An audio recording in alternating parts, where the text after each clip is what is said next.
buenas noches, sean bienvenidos nuevamente a esta sesión mensual. Es un gusto para nosotros recibirlos el día de hoy. Tendremos una ponencia bastante interesante. El día de hoy veremos neuralgia postherpética a cargo del doctor Isaac Alfonso Loaesa Bautista. Él es especialista en medicina del dolor y cuidados paliativos. Doctor, le agradecemos su ponencia, excelente tema y de mucha relevancia. Sean bienvenidos.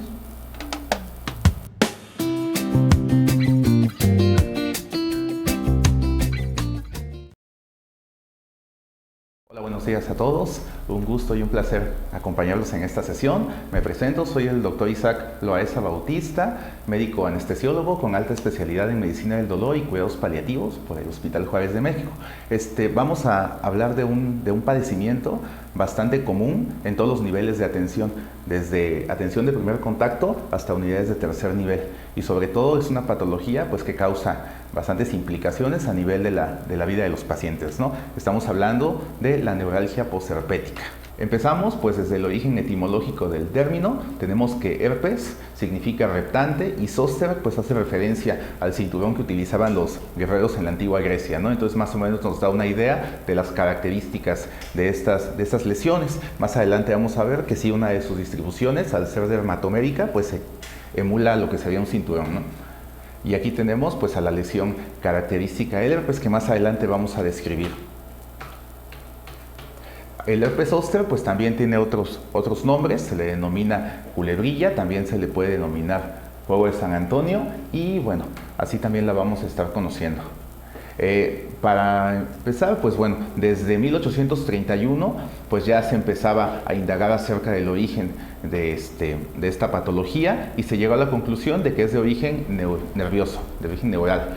Para 1892, se llegó a la conclusión de que tanto la varicela como el herpes zóster van a compartir el mismo agente causal, y hacia 1900, se dieron cuenta de que los cambios se van a limitar a un ganglio de la raíz dorsal, que serían a nivel histopatológicos. Hacia 1926 también se demostró la existencia de este virus, tanto por microscopía y como el uso de anticuerpos. El virus de la varicela zóster, entrando en materia, es un alfa herpes virus humano de tipo 3, va a compartir homología genómica tanto con el tipo 1 como el tipo 2, no tiene transcriptasa inversa asociada a la latencia del mismo y morfológicamente va a ser unicosaedro y va a medir de 150 a 200 nanómetros de diámetro. En cuanto a su contenido, va a ser un virus ADN de doble cadena. En el mundo, más del 95%, o sea, casi la totalidad de los adultos van a presentar anticuerpos contra el virus de la varicela zóster, lo cual quiere decir que hemos estado en contacto con este virus. En México, de acuerdo a la Encuesta Nacional de Salud del año 2010, que es la que contamos, se dice que hay una seroprevalencia del 85.8% en muestras de suero obtenidas desde un año hasta los 70 años de edad. Entonces, en nuestro país, es bastante común, ¿no?, el contacto con este agente causal. En cuanto a la incidencia, tenemos 131 casos por cada 100,000 habitantes por año. Se dice que es indistinto tanto en hombres como en mujeres, aunque más adelante vamos a ver que el cuadro de neuralgia postherpética como tal se dice que es un poquito más incidente en mujeres. También la edad es un factor muy importante de acuerdo a la incidencia de esta patología. Por arriba de los 70 años vamos a tener un riesgo aumentado casi 10 veces y por debajo de los 14 años vamos a tener ese riesgo disminuido igualmente, más o menos 10 veces. No es un padecimiento estacional, podemos encontrarlo en cualquier época del año y se dice que la raza también es un factor protector, ¿no? Los de origen anglosajón son un poquito más resistentes a esta enfermedad que las personas afrodescendientes. Se caracteriza sobre todo por presentarse cuando hay una disminución de la inmunidad, pero de origen celular, no de origen humoral, ¿sale? Eso es muy importante tomarlo en cuenta. Y tenemos este cuadro extraído del libro de Terapéutica del Dolor de Bonica, la cual nos dice más o menos la incidencia de acuerdo a la edad. Y efectivamente vamos a ver que mientras más jóvenes son nuestros pacientes, es menos prevalente la enfermedad que en pacientes más adultos, ¿no? teniendo pues sí una diferencia importante ya en los adultos, sobre todo en la tercera edad. Es un virus neurotrópico, es decir, tiene afinidad por el tejido nervioso, sin embargo va a generar su replicación en los ganglios linfáticos y también pues obviamente órganos linfoides, vaso e hígado. Va a pasar al estado de latencia en los ganglios raquídeos, es decir, migra nuevamente hacia los ganglios raquídeos después de haberse replicado y bueno, permanece en un estado de latencia. Cabe aclarar que mientras está en este estado de latencia no se replica, pero también pues tiene muy poca efectividad los tratamientos que se realicen durante esta etapa. Se desconoce también el mecanismo de reactivación, aunque como mencionamos en la diapositiva anterior, probablemente esté relacionado pues a la disminución de la inmunidad de tipo celular. ¿Quién es el paciente ideal para desarrollar un herpes zóster como tal? Bueno, para empezar, pues los diabéticos mal controlados, ¿no? Aquí hay un riesgo relativo de 2, entonces sí es como lo más común ver que florezca el herpes zóster en un diabético mal controlado. También pacientes que padecen tumores, pero más aún en aquellos que son de tipo linfoproliferativos, por la afinidad que veíamos también por ese tejido linfoide. Pacientes también que están bajo tratamiento con quimioterapia, sobre todo con medicamentos análogos de las purinas, y también tratamientos sistémicos con corticoides, acetoprina, metrotexate, entre ellos pues los pacientes reumáticos también que generalmente utilizan este tipo de medicamentos y pues bueno, son medicamentos que a grandes rasgos pues van a disminuir la inmunidad de nuestro paciente, ¿no? También pacientes con neoplasias y también pacientes que tengan VIH. Aquí tenemos unas imágenes que nos muestran pues cómo se desarrolla el cuadro en un paciente inmunocompetente, ¿no? Son cuadros un poquito más floridos, más escandalosos. Inclusive pueden llegar a tener este aspecto de necrosis, ¿no? En un paciente con inmunosupresión. Entonces, nos dice que tener esta condición de inmunosupresión tiene un hazard ratio de 1.58 con un intervalo de confianza de 95, es decir, pues sí es un factor predisponente para desarrollar este cuadro. El sexo femenino, como les comentaba en un inicio, pues sí, también tiene un hazard ratio de 1.36, entonces sí también es discretamente más afín por el sexo femenino. Un diagnóstico reciente de cáncer también nos va a condicionar que florezca esta patología y una limitación física también de 1.33. También hay factores ambientales, no todos los factores son del paciente. Estos factores ambientales están todavía en controversia, sin embargo se dice que sí pueden favorecer la aparición de esta enfermedad. Entre ellos tenemos, primeramente, el aumento de la radiación solar, es decir, a pesar de que se dice que no es estacional, sí hay un incremento muy discreto de la incidencia en el verano y en el invierno. Pacientes que están bajo estrés, pacientes también que reciben crioterapia o fototerapia o laserterapia. Para algún padecimiento, pues también se ha visto que está discretamente incrementado este riesgo. Entonces, ¿cómo se va a definir? La infección por herpes zóster es una manifestación recurrente de la infección primaria de la varicela, y también el herpes zóster es el resultado de la reactivación de la infección por este virus de la varicela zóster que está latente en los ganglios sensoriales cuando la inmunidad de tipo celular, como lo habíamos dicho, pues se ve alterada, ¿no? ¿Cómo se distribuye el herpes zóster? A pesar de que puede presentarse pues prácticamente en cualquier dermatoma, tiene afinidad por algunos. Primeramente es más afín por la distribución craneal en un 15%, primera rama del trigémino es donde generalmente se manifiesta, la rama oftálmica. También tenemos distribución cervical en un 12% y la más común es la torácica o en cinturón. De ahí pues el nombre etimológico que veíamos, ¿no? Aunque también hay presentación lumbar en un 14%, sacra en el 3% y generalizada en un 1%. Pues para ello tendría que ser un paciente pues que reúna todas las características de infección, ¿no? Y pues aquí vemos un esquema donde está sobrepuesto la infección al esquema de los ganglios, ¿no? Desde donde inician, desde el ganglio de la raíz dorsal y se difunden. A pesar de que tienen esa distribución dermatomédica, pues no se concentran en todo el dermatoma con la misma intensidad. Siempre hay un punto más doloroso y ese punto es el que tenemos que identificar.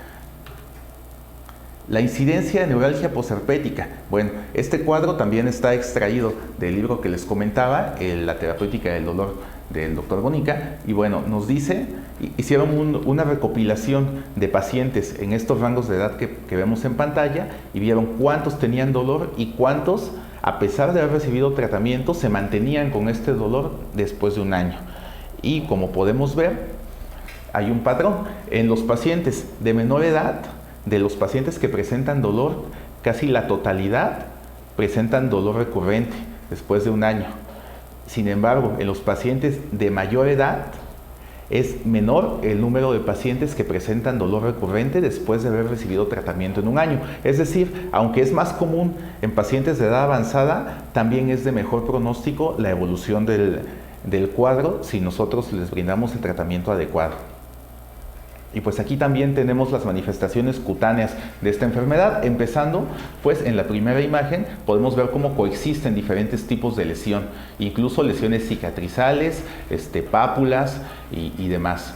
Y en la siguiente imagen, pues tenemos ya la cicatriz de ese tipo de lesiones. Cuando el cuadro es muy florido, incluso podemos llegar a tener sobreinfección bacteriana o datos de necrosis, y dejan unas cicatrices, como se pueden apreciar en la segunda imagen, en los pacientes. Entonces también es importante considerar este tipo de lesiones. El dolor, bueno, a lo largo del tiempo tiende a disminuir su intensidad, pero sigue conservando estas características iniciales de un dolor urente y quemante. Como habíamos visto, se dice que es discretamente más incidente en mujeres, y bueno, ya se habla de neuralgia postherpética 3 meses después de que se curaron las lesiones de la erupción inicial del herpes agudo. ¿Sale? Entonces esto es muy importante. A partir de 3 meses ya de esta manifestación cutánea podemos determinar que hay neuralgia postherpética. Y la manifestación más común, bueno, es, como habíamos visto, en dermatomas medio torácicos y en la rama oftálmica del nervio trigémino. Dentro de las lesiones dermatológicas que nosotros podemos llegar a detectar en nuestros pacientes, pues bueno, generalmente se localiza en una metámera, pero es unilateral. Para que sea bilateral, nuestro paciente debería estar demasiado inmunodeprimido, demasiado comprometido. También la disposición de las lesiones pues es en racimos, ¿no? Como si fueran uvitas. Y también hay presencia de las lesiones dermatológicas elementales, desde eritema, pápula, vesículas, costras, hasta llegar a cicatrices, las cuales pueden llegar a ser hiperpigmentadas o hipopigmentadas. Y bueno, el curso en brotes dura de 7 días, y la curación del cuadro agudo de herpes zóster pues vamos a tenerlo en 2 o 3 semanas. Sin embargo, habíamos visto pues que varios pacientes pueden llegar a desarrollar el herpes zóster ya 3 meses después de esta infección primaria. Y bueno, ¿cómo podemos nosotros encontrar el herpes zóster? Bueno, como habíamos dicho, de forma metamérica unilateral en el sitio donde fue la lesión primaria, y también según las manifestaciones clínicas. Aquí es importante hacer mención de esta manifestación que vemos, que es el zóster sin herpes. Estamos acostumbrados a ver la lesión, a ver las vesículas o las cicatrices en caso de una curación adecuada de esas lesiones, y bueno, son dolorosas, ¿no? Son dolorosas al tacto, tienen hiperalgesia, tienen hiperestesia y demás. Sin embargo, hay una variante, que es el zóster sin herpes. No hay lesiones, la piel queda normal, pero sí hay mucho dolor.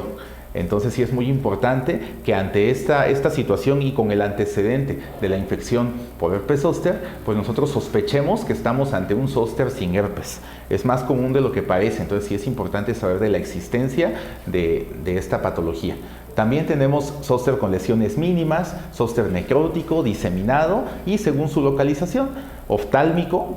Aquí es muy importante también porque podemos llegar a tener incluso lesiones corneales, síndrome de Ramsay-Hunt con afectación pues de esa misma zona, la de Ramsay-Hunt en la región facial, herpes zóster glosofaríngeo, también del nervio vago y de las raíces sacras. Entonces son presentaciones más atípicas de la enfermedad, pero también podemos encontrarlas. Entonces es importante pues saber que existen para poder sospecharlas. Bueno, acá tenemos una imagen esquemática que nos muestra todo lo que ya habíamos hablado en diapositivas previas a modo de resumen. En el número 1 pues tenemos que una vez superada la varicela de la infancia, este virus va a permanecer latente en las fibras nerviosas. De ahí tenemos en el número 2 que pues cuando disminuye la inmunidad celular vamos a tener reactivación de este virus, y en el número 3, bueno, Los primeros síntomas son el ardor, el dolor, la sensación de piel sensible. Más adelante vamos a ver que también cursan con una fase de pródromos, que tiene fotofobia, que tiene malestar general, fiebre y todo lo demás. Y en el número 4 ya tenemos las lesiones dermatológicas que habíamos comentado, ¿no? Que generalmente se manifiestan en forma de ampollas en la piel. Vamos a tener dos tipos de dolor, como lo describen nuestros pacientes. Primeramente podemos tenerlo continuo. Es un dolor de características urentes, es decir, quemante, es intenso y es desgarrante. Sienten los pacientes que les estuvieran arañando la piel lastimada, ¿no? Y eso es molesto para ellos, aunque también podemos encontrarlo de manera discontinua, es decir, en paroxismos. Estos, pues, sobre todo se refieren de tipo punzante o similar a descargas eléctricas. Entonces, de estas dos maneras, aunque pues obviamente podemos encontrar una combinación de ambas, ¿no? Que serían los casos más extremos que llegan a nuestro consultorio pues buscando ya el alivio inmediato de estas lesiones. Como habíamos comentado, siguen el trayecto del dermatoma afectado, pero solo se concentran en una parte específica de este dermatoma, que es el punto más doloroso, sobre todo después de los 6 meses de la manifestación primaria del herpes zóster. Las cicatrices pueden ser, como habíamos dicho, hipoestésicas, hiperestésicas y también van a presentar hiperalgesia mecánica. ¿Qué quiere decir? Bueno, pues que son hipersensibles al tacto, ¿no? Lo cual nos puede llevar, en el número 1, pues a un dolor franco, como tal, por el simple hecho de tocar esta área lastimada. En el número 2, pues dolor desencadenado por pinchazos, o en el número 3, dolor desencadenado por la presión. Entonces hay diferentes grados de hiperalgesia de acuerdo a qué tanto haya sido afectado el paciente y pues cómo esté también su umbral del dolor, ¿no? Se puede desencadenar tanto por el uso de la ropa en los casos más extremos. En cuanto a la histopatología, ¿qué es lo que vamos a encontrar? Bueno, desde 1924 se detectaron cambios inflamatorios y hemorrágicos en estos ganglios de la raíz dorsal y bueno, también se detectaron cambios como desmielinización y degeneración axonal. Hacia 1944, ya Denny Brown, encontraron infiltraciones de linfocitos en estas zonas de inflamación. Para 1964 ya hubo degeneración valeriana, es decir, atrofia de las fibras nerviosas con cambios fibróticos, con depresión también de las fibras mielínicas, sin embargo, con la preservación de las fibras amielínicas pequeñas, ¿no? Que son las responsables del dolor agudo. Hacia 1991, gracias a las investigaciones de Watson, pues pudimos detectar algo muy importante, que había presencia de atrofia a nivel del asta dorsal en pacientes que habían padecido neuralgia posherpética, solo en ellos. Entonces nos damos una idea de la importancia de estos cambios. Y bueno, para 1998 se determinó que los pacientes con neuralgia posherpética van a presentar una sensibilización crónica de los nociceptores cutáneos amielínicos. Entonces, a pesar de que se conservan este grupo de fibras, están alterados. Eso pues nos da pauta pues a que haya descargas eléctricas ahí desordenadas que puedan contribuir pues a hacer más agudo el cuadro de dolor. ¿Cómo es el cuadro clínico entonces? Vamos a tener la presencia de dolor primeramente, tanto por necrosis neural con todos los cambios histopatológicos que habíamos comentado en diapositivas previas, y también vamos a tener presencia de inflamación. Vamos a tener neuritis por la diseminación de este mismo virus y obviamente las manifestaciones cutáneas, lo cual pues es un indicativo de que el virus ya migró y ya se encuentra a nivel de la piel. Aquí tenemos algunas imágenes también y veamos cómo también en los extremos de la vida, aunque es menos incidente en edades tempranas, pues también hay presencia de lesiones, ¿no? Tenemos el herpes oftálmico en un preescolar inmunocompetente que afecta efectivamente solo la primera rama del nervio trigémino, la rama oftálmica. Aquí tenemos también unas lesiones en un paciente de la tercera edad, las cuales pues son bastante importantes, ¿no? Entonces podemos sospechar también que este paciente a lo mejor es un abuelito que está tomando medicamento para tratar su artritis reumatoide, diabético de varios años, o tiene alguna comorbilidad por la presentación tan florida de este cuadro. Aquí también tenemos una reacción variceliforme en un adulto inmunocompetente. Importante mencionar, como habíamos comentado en diapositivas previas, que estos cuadros tan floridos se manifiestan en pacientes pues que algo tienen de fondo, ¿no? También podemos llegar a tener infecciones bacterianas agregadas, las cuales pues se manifiestan de la manera que apreciamos en la diapositiva. Y los agentes causales más comunes son desde el Staphylo aureus, es del beta hemolítico, celulitis, gangrena superficial, infección a distancia, oídes, y el tratamiento va a ser local, también con mupirocina en las lesiones. Es el único caso en el cual está indicado poner algo en las lesiones. Hemos encontrado pacientes, de acuerdo a la experiencia ya, que se han puesto incluso cloro, se rascan, hacen cosas ahí muy feas y obviamente pues impetiginizan las lesiones y las empeoran, ¿no? Entonces nada más hay que mantener un aseo adecuado y en este caso específico aplicar mupirocina o sulfato de cobre. La infección del virus por herpes zóster, bueno, va a tener dos fases. Primeramente el zóster agudo, que es la manifestación inicial, y la etapa a la que denominamos posherpética, que ya es a los 3 meses posteriores, ¿no? El zóster agudo va a cursar con dos fases. Primera, la etapa prodrómica y después la fase de estado, para dar paso a la etapa posherpética. En la primera fase vamos a tener presencia de dolor agudo y vamos a tener que el inicio de la erupción hasta llegar al inicio de la curación de las lesiones cutáneas va a suceder en un periodo más o menos de 30 días.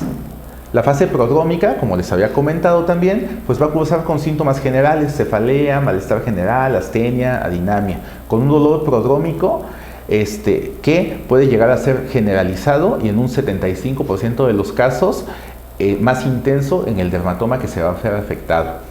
La descripción del dolor, como habíamos dicho, en esta fase prodrómica es inespecífico, es constante también, puede ser intermitente, puede ser punzante, con zonas de alodínea o de hiperestesia o no tenerlas. El diagnóstico diferencial, bueno, va a ser una pleuresia por la región anatómica donde se manifiesta más comúnmente, pero inclusive también nos puede llegar a, como es un dolor que a veces es inespecífico, también a llegar a pensar en un infarto, en una úlcera duodenal, en un cólico biliar, renal o en una hernia discal, ¿no? Entonces, también hay presencia de fotofobia y raramente de fiebre en estos pacientes. Entonces esa fase prodrómica generalmente no la vamos a ver en el consultorio, va a cursar el paciente en casa con este malestar general. Nosotros vamos a ver a nuestros pacientes hasta la fase de estado, donde ya tenemos pápulas en racimos y vesículas sobre una base eritematosa, que es como se describen las lesiones. Vamos a tener también zóster sin herpes, lo que les mencionaba, que es piel íntegra, intacta, que tiene mucho dolor y todo el cuadro clínico sin las lesiones cutáneas.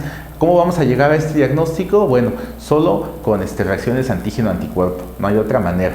De manera unilateral, generalmente, lo que les decía, no suele cruzar la línea media a menos que nuestro paciente esté demasiado inmunocomprometido. Vamos a ver que la afectación es 80% en una sola metámera contra 20% de afectación hasta 30 metámeras. Entonces lo que vamos a ver en el consultorio es un paciente que llega con lesiones en racimo de uvas, en vesículas, con una base eritematosa, que tiene dolor, que tiene molestia de tipo urente, que es unilateral, que no suele cruzar la línea media a menos que tenga inmunocompromiso y en la inmensa mayoría de las veces afectando una sola metámera. ¿Sale? Y bueno, aquí nuevamente tenemos la distribución metamédica, tenemos que generalmente esa metámera pues está a nivel torácico, seguido de afectación a nivel lumbar, a nivel cervical y bueno, también con afectaciones faciales a nivel del sacro y otras menos frecuentes. Las vesículas van a tardar 7 días en volverse amarillas, opacas o de contenido hemorrágico. De los 7 a los 10 días vamos a tener ya la presencia de costras. Pueden ser mielicéricas, serosas, hemorrágicas, que se van a desprender al cabo de 2 o 3 semanas y en el sitio de esas lesiones van a quedar cicatrices o cambios de pigmentación. La evolución del dolor, como nos lo refieren los pacientes, va a ir de la mano con la evolución de las lesiones. Es decir, mientras más florido sea el cuadro de las lesiones, nuestro paciente seguramente está cursando con una fase más dolorosa. Entonces, ¿cómo nosotros vamos a poder sospechar la presencia de este zóster sin el herpes? Bueno, son pacientes que tienen dolor radicular persistente, laberintitis, en el caso, pues obviamente alguna neuralgia de la rama del trigémino, parálisis facial sin presencia de las vesículas, neuralgia oftálmica unilateral o presencia de oftalmoplegia, paresia muscular dolorosa de origen desconocido, entonces también es un diagnóstico de descarte. Vamos a tener también enfermedad cerebral o espinal aguda, subaguda o crónica de origen desconocido, pero acompañada de pleocitosis. Entonces es un diagnóstico de exclusión, es difícil diagnosticarlo, pero pues también es importante pues saber que existe. La zona de Ramsay-Hunt que les comentaba también puede ser afectada por lesiones herpéticas. Entonces ahí llegan tal cual presentando un síndrome de Ramsay-Hunt. En pacientes, sobre todo inmunocompetentes, el cuadro pues es un poquito más florido, ¿no? Y es más clara la presentación y la delimitación en esta área. Entonces el diagnóstico, ¿cómo lo hacemos? Pues la vieja confiable, ¿no? La clínica. Así vamos a llegar nosotros al diagnóstico. Como habíamos dicho, pues hay ciertas maneras de diagnosticar de una manera más fidedigna a través de tinciones, de reacciones antígeno-anticuerpo, pero pues realmente ante un cuadro muy característico, pues la clínica es lo que nos va a orientar, ¿no? Las técnicas diagnósticas que se pueden llegar a utilizar son desde el citodiagnóstico de Zank, que es tomar el contenido de la vesícula, llevarlo a un frotis, teñirlo con azul de toluidina, y también a nivel histopatológico también podemos llegar a tener métodos diagnósticos. También podemos llegar a cultivar el virus, no es práctico esto, a través de inmunología, a través de serología o a través de pruebas de PCR, que pues al momento es lo mejor con lo que contamos para llegar a este diagnóstico. Bueno, lo que les decía, así se ve la tinción de Zank para poder confirmar el diagnóstico del herpes cutáneo, ¿no? De la manera en la que se las comenté, se toma este líquido de la vesícula, se lleva a frotis, se tiñe y bueno, son cambios citopáticos muy característicos de esta lesión, son células gigantes multinucleares. En cuanto a las complicaciones que podemos llegar a tener, varían mucho de dónde haya sido la presentación de este cuadro, ¿no? Pueden ser desde oculares, hablando específicamente del herpes oftálmico, pueden llegar a ser viscerales, en caso de que se afecten, pues obviamente los órganos, como puede ser hepatitis, miocarditis, peritonitis, artritis, en las formas más atípicas. Eso ya se lo dejamos al internista.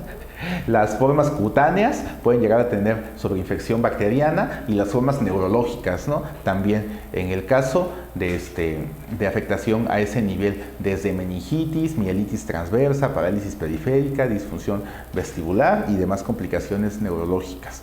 Entonces aquí generalmente pues igualmente es un diagnóstico de especialidad, ¿no? Entonces es un diagnóstico de exclusión.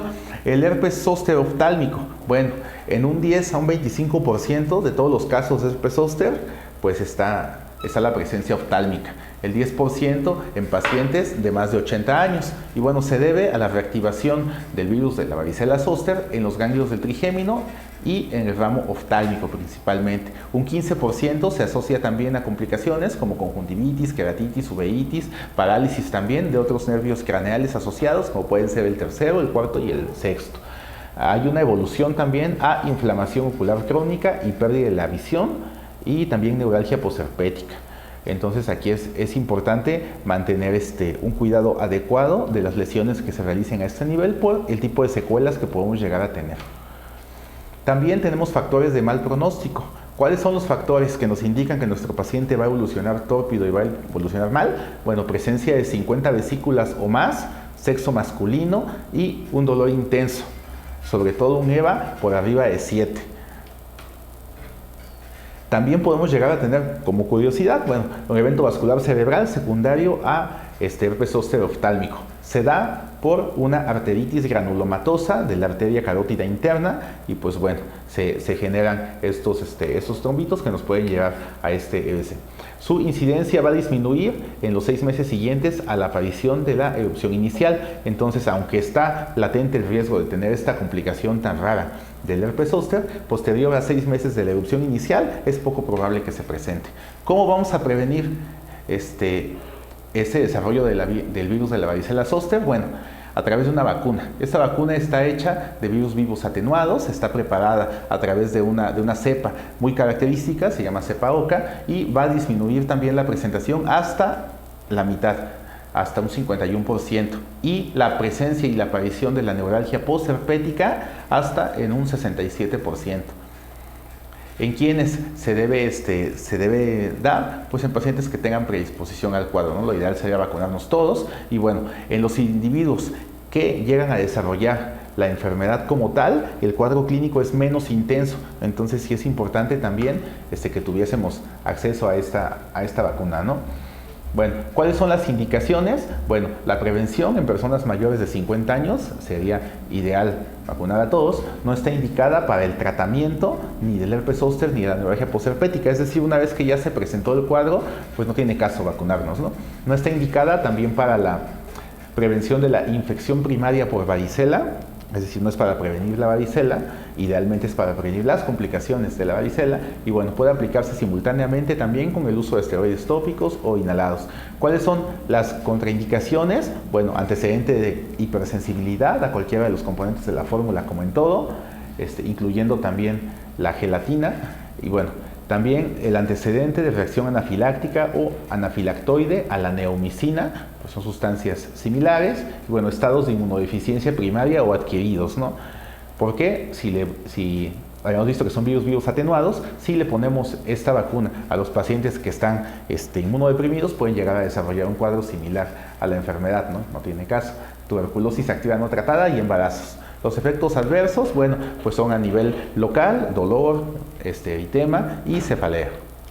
El tratamiento, ¿cuál es el tratamiento? Bueno, el eje principal del tratamiento del herpes zóster, pues es el uso de antivirales. Primeramente la aciclovir, que es la piedra fundamental del tratamiento para la infección por herpes zóster, ¿no? A una dosis bastante generosa de 800 miligramos 5 veces al día en un transcurso de 7 a 10 días. Las interacciones medicamentosas las vamos a tener con medicamentos como el ácido valproico, fenitoína, para pacientes que tengan padecimientos reumatológicos, porque interactúa con medicamentos como puede ser el bicofenolato de mofetilo. Bueno, los efectos adversos, si utilizamos la crema también como adyuvante, nos puede dar dermatitis por contacto, diarrea, náusea, vómito, cefalea, malestar general. Y también la dosis, de acuerdo a la función renal, es importante. Con una función renal por arriba de 25 mililitros por minuto no requiere ajustes. Sin embargo, de 10 a 24 vamos a tener que darle a nuestro paciente dosis más espaciadas, esos mismos 800 miligramos cada 8 horas, y con una función renal por debajo de 10 mililitros por minuto va a ser cada 12 horas, 800 miligramos cada 12 horas. Entonces es importante aprendernos este esquema de la aciclovir porque pues es la piedra fundamental de nuestro tratamiento. También tenemos algunas opciones como valaciclovir, 500 miligramos 3 veces al día con una duración de 7 días, ajustar nuevamente la dosis a la función renal. Sin embargo, pues creo que la aciclovir está bastante disponible, ¿no? Incluso en contextos un poquito de poco acceso a medicamentos. Como tercera línea, el famciclovir a una dosis de 1000 miligramos 3 veces al día durante 7 días. Entonces, bueno, acá tenemos el tratamiento antiviral en una tablita. Más adelante, si me lo permiten, pues les voy a poner también ahí la presentación para que la puedan descargar. Ahí están todos los cuadros, las dosis, los intervalos de tratamiento y las dosis ajustadas a la función renal de cada uno de ellos. La terapia complementaria, muy importante, porque no solo es atacar al virus, ¿no? También es disminuir todos los síntomas asociados a este tipo de padecimientos. Y principalmente pues el dolor de tipo neuropático, que es el motivo de consulta, no tanto las lesiones dermatológicas, ¿no? Aunque también pudieran serlo. Bueno, primeramente las opciones de tratamiento que tenemos pueden ser con una vía de administración local, como algunas cremas, algunas pomadas, más adelante vamos a hablar de esto, con medicamentos a nivel sistémico, como pudieran llegar a ser principalmente los opioides y los antidepresivos tricíclicos, algunos neuromoduladores, y también por vía intratecal en casos muy extremos, resistentes a tratamiento de larga evolución, podemos llegar a administrar alguna infiltración peridural de esteroide. Y también algunos otros pudieran llegar a ser bloqueos nerviosos, sobre todo pues de tipo regional, ¿no? Cuando afecta principalmente a las extremidades o a nivel torácico. El tratamiento de primera línea yo los puse de acuerdo a la importancia. Entonces el primero, el más importante, el más efectivo sería la gabapentina. La gabapentina, el mecanismo de acción es un análogo del ácido gamma aminobutírico. Bueno, la dosis de gabapentina sería 300 miligramos el día 1, 300 miligramos 2 veces al día el día 2, 300 miligramos 3 veces al día el día 3, y así con intervalos podemos llegar a incrementar la dosis hasta 1800 miligramos divididos en 3 dosis al día, sobre todo en la duración en un mes. en el periodo del mes donde el cuadro es un poquito más florido. A lo mejor tendríamos que realizar algún tipo de ajuste por las alteraciones que causa este tipo de medicamentos, pero posterior del mes perfectamente pueden estar 30 días recibiendo dosis altísimas de gabapentina con la consecuente disminución de sus síntomas.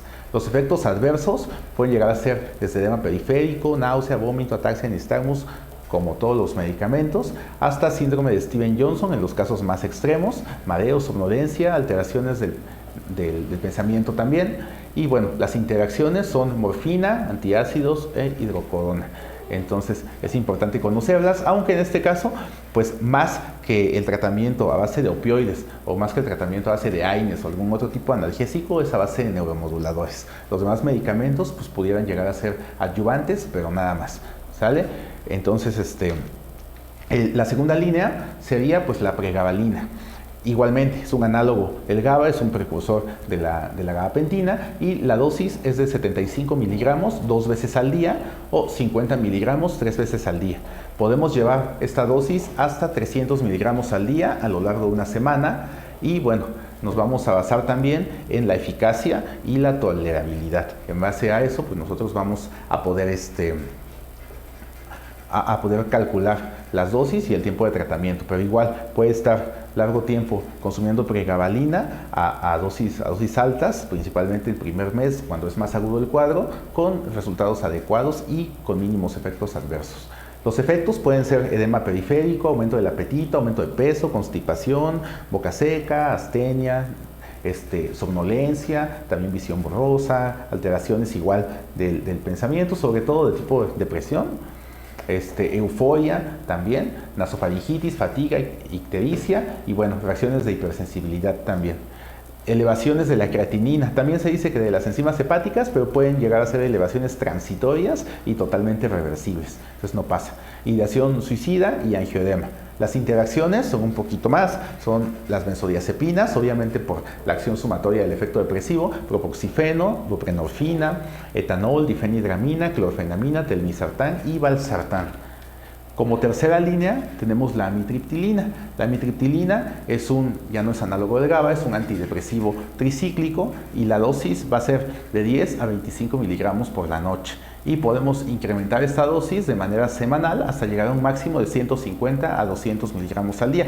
Generalmente, pues yo no he visto pacientes con dosis tan altas de amitriptilina, generalmente responden bien a microdosis, entonces pudieran estar incluso por dosis subterapéuticas de las utilizadas como antidepresivo de la amitriptilina, con 10 a 25 miligramos por la noche están bastante controlados los pacientes. Los efectos adversos son nuevamente ganancia de peso, serotonina, constipación, mareo, cefalea, malestar general, arritmias cardíacas, muy importante en pacientes que tengan sobre todo algún padecimiento de tipo cardíaco o alguna hipertensión mal controlada, es importante también monitorizar mucho el uso de la amitriptilina y se prefieren otros fármacos como gabapentina, pregabalina, ¿vale? En casos extremos sí se puede llegar a utilizar con la respectiva vigilancia.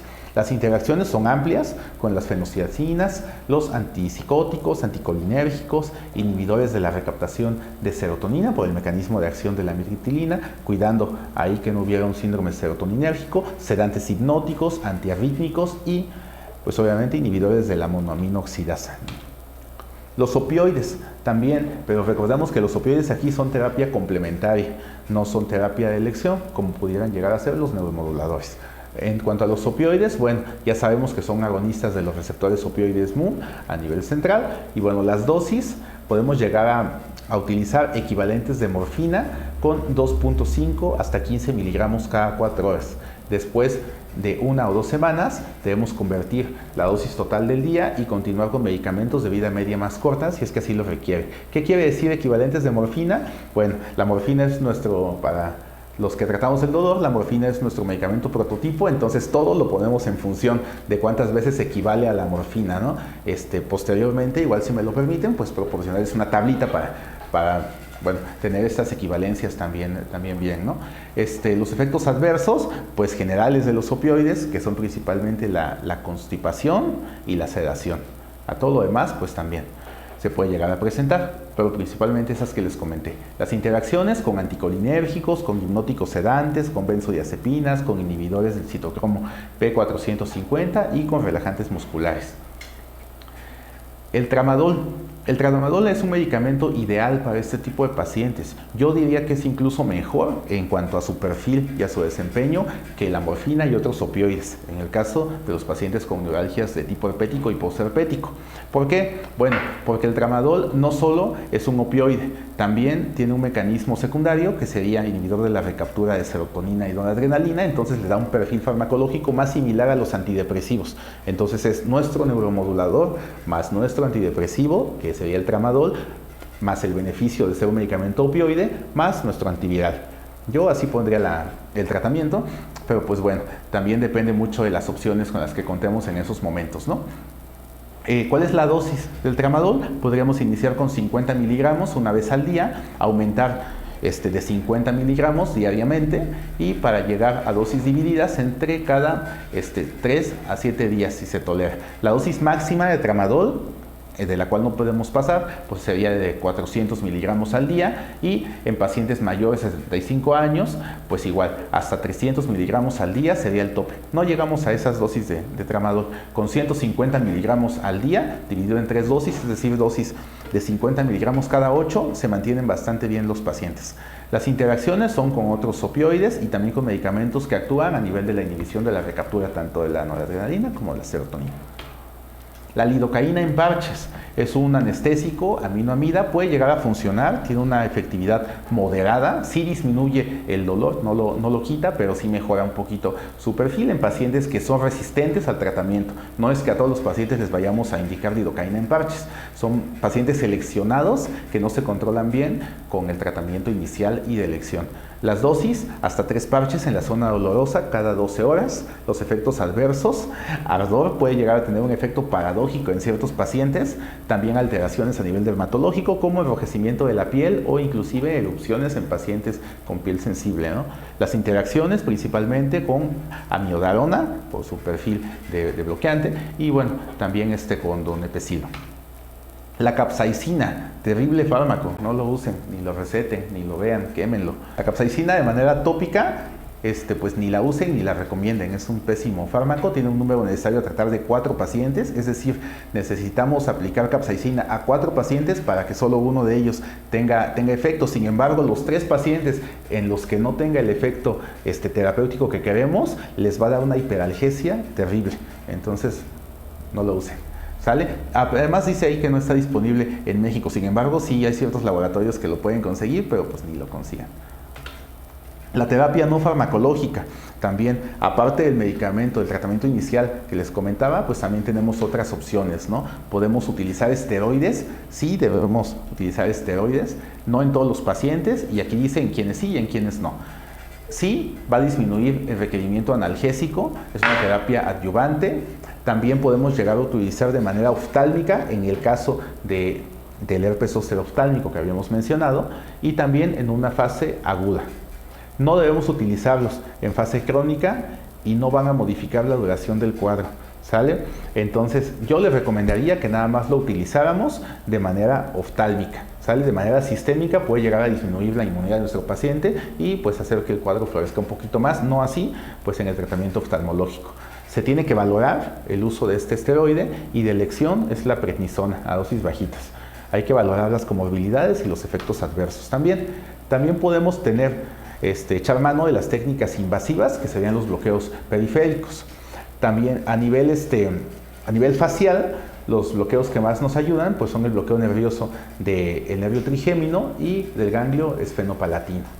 Entonces son opciones también terapéuticas, sobre todo en pacientes que tienen neuralgias resistentes a otros tratamientos y que ya han estado batallando con esas molestias, ¿no? En un cuadro agudo todavía es controversial bloquear al paciente porque utilizamos esteroides.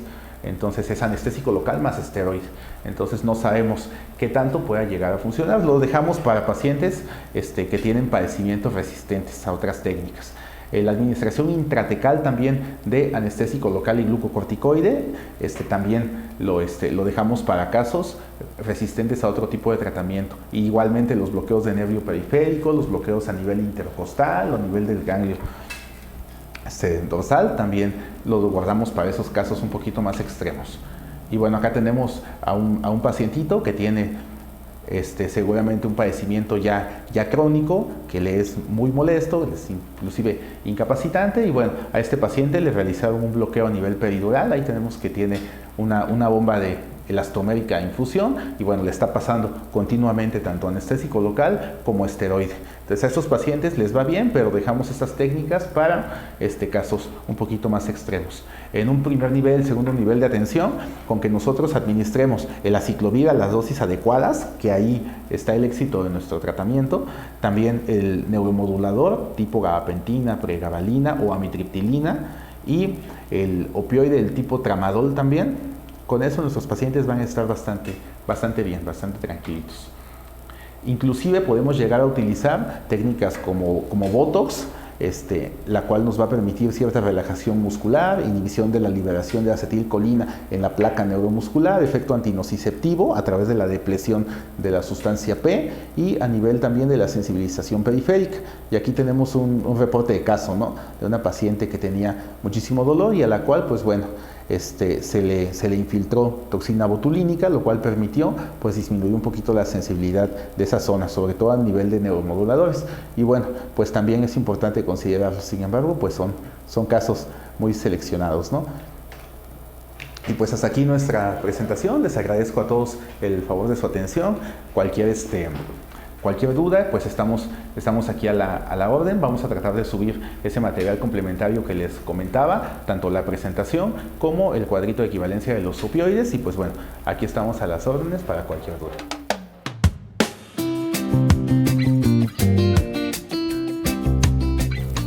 Espero que haya sido de su agrado esta plática. La verdad, un tema bastante interesante, con información bastante útil para el día a día en la consulta. Les agradecemos nuevamente su asistencia y el interés que mes con mes presentan con nuestras sesiones, y nos vemos el siguiente mes. Que tengan muy buena noche. Hasta luego.